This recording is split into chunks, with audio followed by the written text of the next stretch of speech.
Madame, Monsieur, bonsoir et bienvenue si vous nous rejoignez sur Al24 News. Nous sommes en direct pour l'échiquier international. Le thème à débattre ce soir avec nos invités, c'est tout de suite, restez avec nous.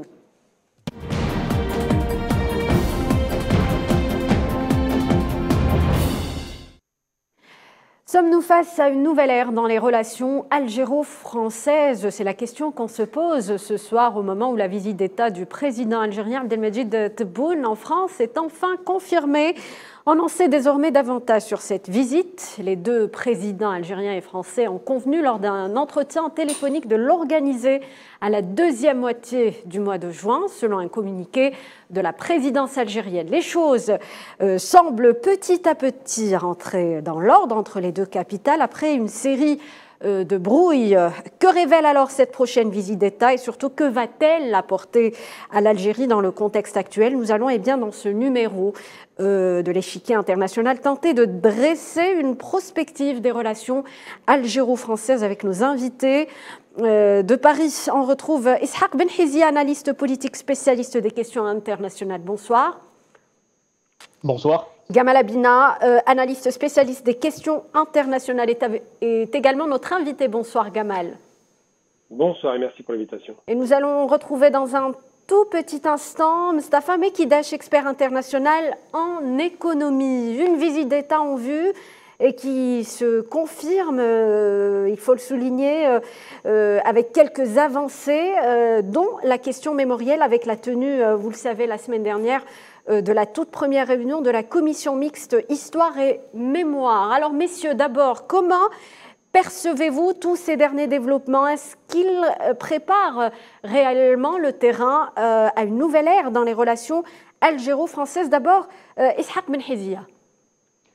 Alors oui, effectivement, donc, cette visite qui va donc avoir lieu au mois de juin prochain, qui était initialement prévue pour le mois de mai actuel, va s'inscrire dans un cadre de rapprochement des relations entre l'Algérie et la France, qui a commencé donc depuis l'été dernier avec la visite du président Emmanuel Macron qui s'était rendu en Algérie au mois d'août 2022. Donc c'était une première visite qui avait été annoncée comme une volonté de part et d'autre de renouer les relations après le froid qui avait eu lieu durant la campagne présidentielle 2022 en France, lorsque le président Emmanuel Macron avait justement tenu des propos qui avaient suscité la colère en Algérie. Oui.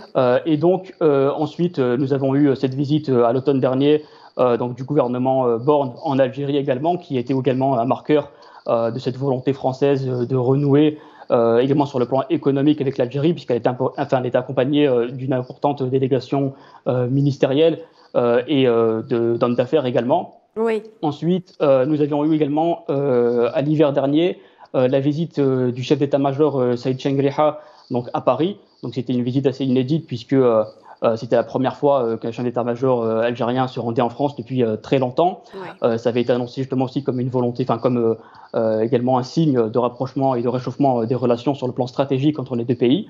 Et cette fois-ci, donc, cette visite qui va avoir lieu en France du président algérien, donc elle a été reportée probablement en raison du contexte politique et social que la France traverse en ce moment. Oui. Mais elle va bien avoir lieu donc, au mois de juin prochain et elle s'annonce symbolique puisque si on en croit ce qui est sorti, ce qui a pu sortir dans la presse ces dernières semaines, il y a notamment par exemple une visite au château d'Amboise où avait séjourné l'émir Abdelkader qui était prévu, qui était annoncé en tout cas. Également, éventuellement, peut-être un discours du président algérien devant les parlementaires français. Donc là, encore une fois, ça annonce une visite qui s'annonce symbolique du coup, et tous les ingrédients sur le papier, en tout cas, sont là pour que l'issue de cette visite soit positive et fructueuse de part et d'autre. On va continuer d'en parler justement avec vous, Gamal Abina. Comment voyez-vous cette visite d'État du président Tebboune en France? C'est un signal fort d'un début. Donc le fait que cette visite soit confirmée.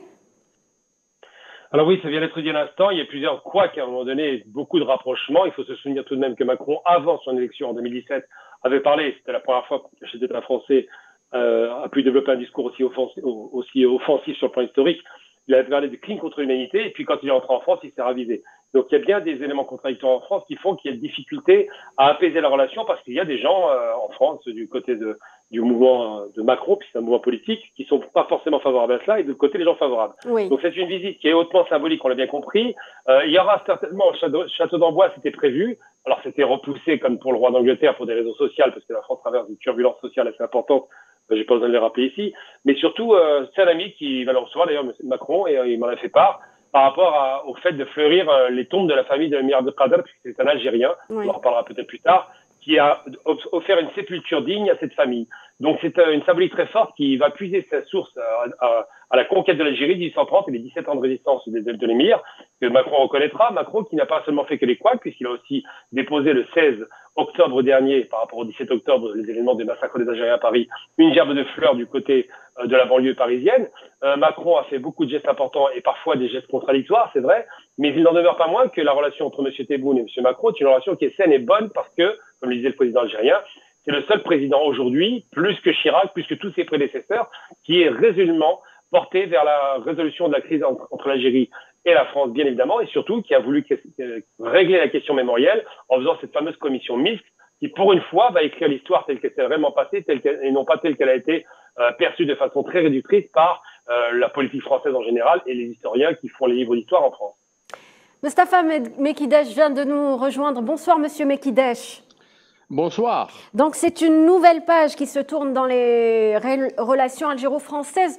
À travers cette visite, qu'est-ce que l'Algérie peut en tirer selon vous? Moi, je crois que nouvelle page, oui, mais je crois que c'était déjà, il y avait déjà un cadre pour une projection des relations dans une perspective de moyen terme qui oui. sont contenues dans la déclaration d'Alger pour un partenariat renouvelé qui a été signé à l'issue de la visite du président Macron en Algérie. Et dans les 6 axes qui sont développés, donc il y a le dialogue politique sur les questions donc de la Méditerranée, mais également sur les questions du Sahel et sur d'autres questions de sécurité. Et également, donc, histoire et mémoire, je crois qu'il y a eu la mise en place déjà de cette commission mixte. Oui. La commission mixte qui a tenu sa première réunion à Paris, la deuxième est attendue à Alger. Et il y a donc la dimension humaine et mobilité. Donc il y a eu et le partenariat et également sur le plan économique, le partenariat économique pour une transition énergétique. Alors ces aspects-là, alors pour terminer avec l'éducation, sciences et également la jeunesse. Alors ces 6 axes ont fait l'objet, il faut quand même le rappeler, de travaux entre les commissions mixtes au niveau des affaires étrangères entre les Algériens et les Français qui font que donc ces dossiers ont été déjà donc initiés et ils vont profiter, si vous voulez, de ce report pour pouvoir être affinés et monter des consensus préalables à toute visite d'État de ce type. Donc voilà, et je pense que sur le plan économique, on parle bien d'un partenariat renouvelé. Oui. C'est-à-dire que donc dans les relations donc économiques algéro-françaises, il ne sera pas question uniquement d'exportation et de part de marché, mais également de ce concept qui a d'ailleurs que les Français ont avancé d'une coproduction. Il va bien falloir la concrétiser, et d'autant qu'en Algérie, donc si vous voulez, on a changé de paradigme économique. On est passé d'un paradigme économique, si vous voulez, qui était dominé par une économie orientée vers les hydrocarbures, seul moteur essentiel et de financement, à une économie diversifiée. J'en veux pour preuve donc le fait que nos exportations ont atteint des niveaux de 7 milliards de dollars donc l'année dernière, et également que nos équilibres intérieurs et extérieurs se sont raffermis avec 64 milliards de réserves de change. Alors tous ces éléments font que, et avec le dynamisme, si vous voulez, de nouveaux entrepreneurs algériens, donc font que on passera maintenant vers un développement industriel. Il y a des pistes qui ont été ouvertes déjà lors de la visite de Macron à Alger, oui. Et ces pistes devront être concrétisées. C'est cela qui est attendu, je pense. Alors, si on comprend bien, donc il existe une réelle volonté politique de part et d'autre pour justement rétablir les relations entre les deux pays. Ishaq Ben Hizia, justement, j'aimerais vous demander, il faut souligner que ces relations ont traversé une série de brouilles. Selon vous, comment dépasser ces obstacles qui existent parfois, justement, entre les deux pays pour donc reconstruire une relation plus apaisée? Ça peut paraître pessimiste, mais je pense que il est difficile aujourd'hui de penser à la façon avec laquelle on pourrait justement dépasser ces obstacles, puisque ils sont intrinsèques à cette relation franco-algérienne, puisque justement cette relation ne dépend pas justement simplement de la relation entre deux hommes, donc le président de la République algérien et le président de la République français, qui eux s'entendent très bien, donc il y a un bon courant qui passe entre les deux hommes, oui. Mais c'est une relation réellement multidimensionnelle avec plusieurs acteurs qui entrent en jeu. Et souvent, le président algérien a parlé d'une relation de confiance avec le président français, Emmanuel Macron.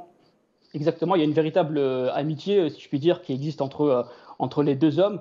Néanmoins, la relation ne se limite pas à ces deux acteurs. Il y a également plusieurs acteurs, notamment intérieurs en France, des partis politiques, un certain nombre de médias, de groupes de pression, d'associations qui n'ont pas nécessairement intérêt à avoir de bonnes relations entre le gouvernement français et le gouvernement algérien, et donc qui peuvent intervenir justement pour saper le travail qui est mis à l'œuvre de part et d'autre. Et donc, forcément, ça conduit à des petites brouilles, à des querelles, comme celles qu'on a pu connaître avec l'affaire, par exemple, Bouraoui assez récemment. Oui. Mais également, si on remonte, par exemple, au discours qu'avait tenu le président français sur l'inexistence d'une nation, de la soi-disant inexistence d'une nation algérienne avant le colonialisme, c'était un discours qui avait, par exemple, une portée électoraliste en France. Et donc, encore une fois, voilà, ça montre que...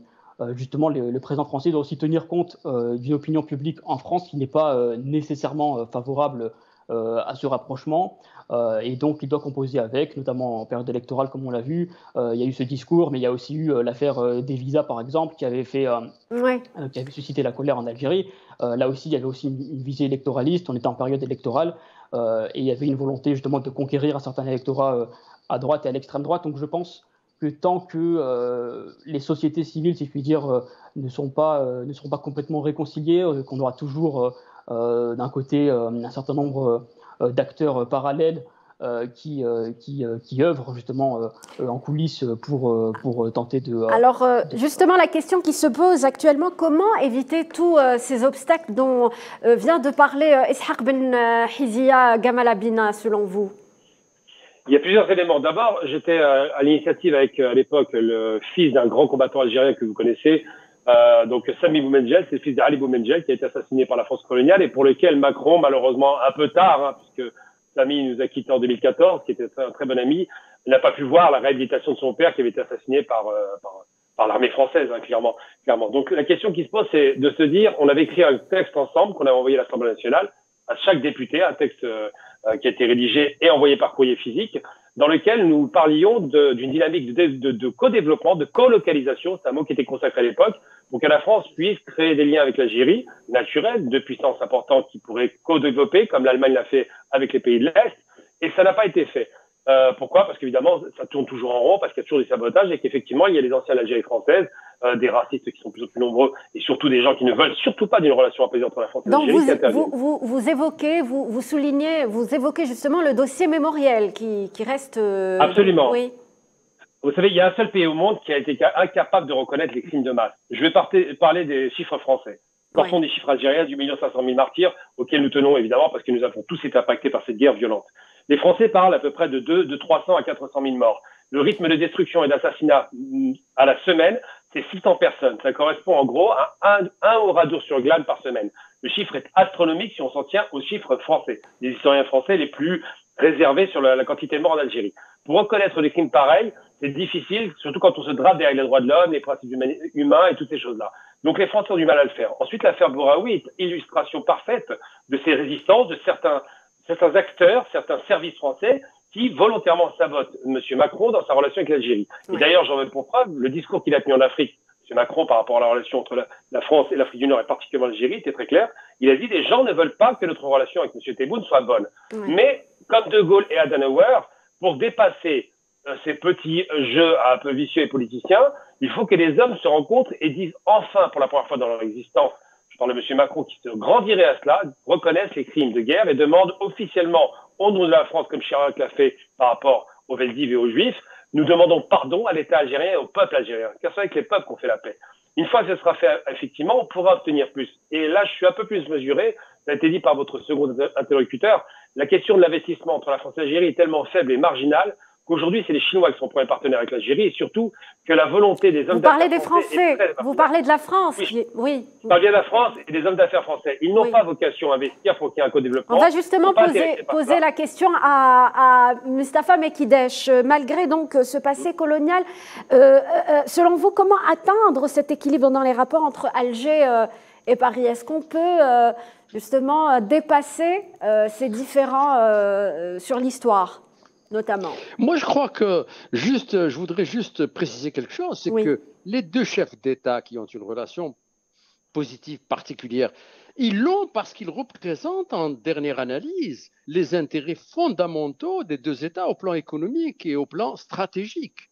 Et par conséquent, si vous voulez, il ne faut pas surdéterminer le poids des lobbies, si vous voulez, qui s'opposent à ce développement, si vous voulez, des relations algéro-françaises pour des raisons diverses, pour des raisons, si vous voulez, politiques, pour des raisons également économiques, donc ces aspects-là, si vous voulez, ne peuvent pas être. On ne peut pas donc les considérer comme étant des éléments surdéterminants. Ça, c'est une première chose.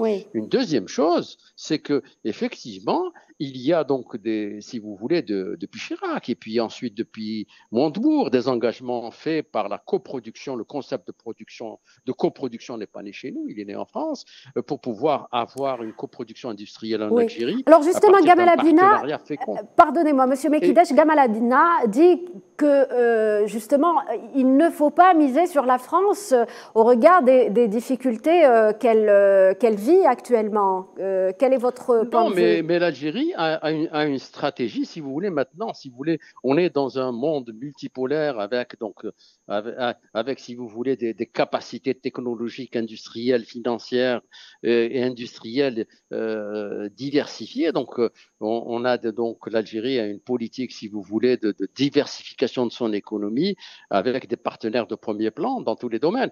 Mais aussi, elle ne tourne pas le dos à l'Europe ni à la France de ce point de vue-là, parce qu'il y a, si vous voulez, des données au plan économique qui peuvent permettre d'avoir des pistes de développement sur le plan industriel entre l'Algérie et la France qui peuvent être intéressantes pour les deux parties. Et c'est cela donc que dit la déclaration d'Alger, et c'est sur ça qu'insiste, si vous voulez, lorsqu'on parle de la déclaration d'Alger, on parle de la déclaration d'Alger pour un partenariat renouvelé, y compris sur le plan économique. Donc, et ça, sachant que nous avons en plus donc une communauté algérienne en France. À l'étranger, on va continuer d'en parler. Permettez-moi de vous interrompre pour avoir justement le point de vue de Ishaq Ben Hizia sur cette question. Monsieur Ben Hizia. Concernant la diaspora, alors avant la diaspora, j'aimerais avoir votre avis sur le fait que l'Algérie mise sur sa coopération avec la France. Alors l'Algérie, en fait, elle a des partenaires de divers horizons. Elle a toujours coopéré sur le plan stratégique, notamment avec les pays plutôt à l'Est, on va dire, la Russie et la Chine. Mais elle ne s'est jamais interdit non plus de commercer avec les pays européens. D'ailleurs, parmi les principaux partenaires économiques de l'Algérie, on retrouve surtout des pays européens, même si évidemment il y a la Chine qui a un point considérable. On retrouve quand même des pays comme l'Allemagne, comme la France, l'Italie. Et donc l'Algérie a tout intérêt à poursuivre sur cette stratégie-là qui lui permet justement de maintenir un équilibre dans ses relations avec tantôt les pays pas de l'Est, mais ils sont plutôt situés à l'Est, comme la Russie et la Chine, sur le plan stratégique, et d'un autre côté, continuer d'entretenir des relations économiques fortes et denses avec les pays européens. C'est ce qui permet aujourd'hui à l'Algérie de simplement maintenir un équilibre justement dans ces relations extérieures. Je vais vous relancer sur la diaspora parce qu'il nous reste peu de temps dans cette émission. Vous avez parlé justement pour reconstruire une relation apaisée entre les deux pays. L'Algérie peut compter sur sa communauté algérienne basée en France ? Absolument, puisque la communauté algérienne basée en France constitue la première diaspora extra-européenne présente en France. Donc c'est un poids considérable qu'ont les franco-algériens et algériens établis en France. Donc c'est une diaspora qui peut créer des liens, qui peut créer des ponts à divers niveaux, au niveau économique, au niveau politique également.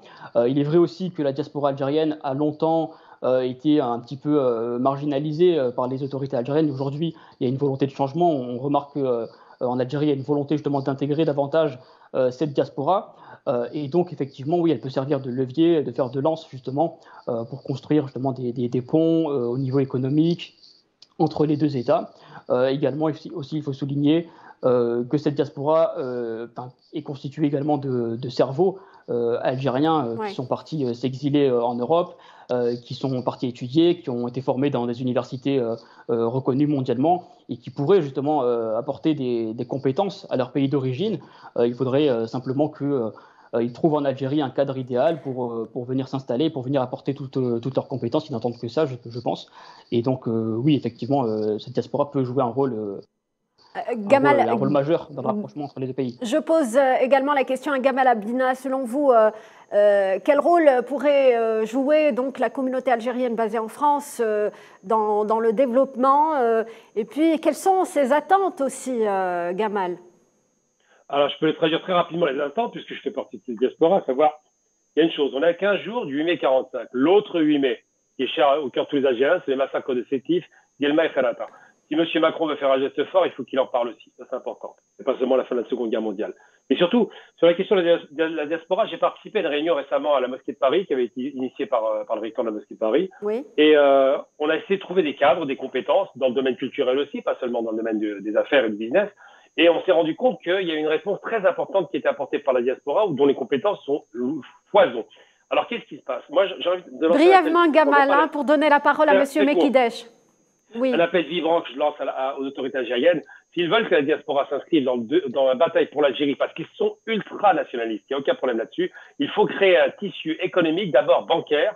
On ait des banques, pas une seule banque comme on en a une à Paris, mais des banques dans toute la France pour que la diaspora puisse y investir des capitaux et commencer à s'intéresser à son pays d'origine parce qu'ils veulent investir. Donc la diaspora est un levier considérable.